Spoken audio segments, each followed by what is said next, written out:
bisogno di leggere e collaborare sulle assistenze, altrimenti non ha senso fare questo. È semplicemente una coreografia. Intendiamo l'azione di uno esattamente come un qualsiasi coreografo intende un passo di danza delle proprie ballerine. Se io disattendo qualcosa è inutile che faccio stesso. E allora mi devo mettere con una postura consona perché io posso fare una cosa.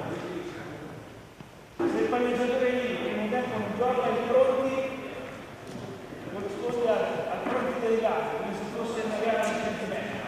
Siamo tutti fermi ad aspettare, perché prima abbiamo visto, no? Che la palla che è stata data sulla chiamata di 7, la palla vuole in seconda linea in posto 6, cosa ha fatto? Muro A. Quanti muri avevi avanti? Guarda. Zero.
La Federazione Italiana Pallavolo ha scelto Bassano del Grappa per contendere questo unico pass per gli europei di aprile, e quindi ringraziamo la Federazione Italiana Pallavolo per aver scelto Bassano in quest'anno importante, e quindi è un piacere e un grande onore avere qui il vicepresidente nazionale della federazione e della FIPA, Adriano Bilato. Benvenuto.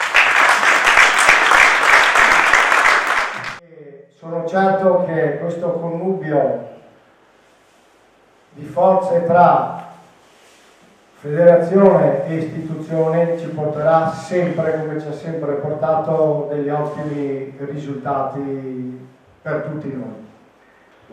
Una maglia che proprio per quello che rappresenta, grazie ai tantissimi risultati ottenuti in questi anni, deve essere, ragazzi, un motivo di orgoglio.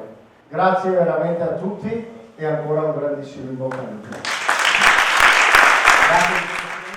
Un onore per la CEF, perché il mio posto oggi, io sono un po' la CEF.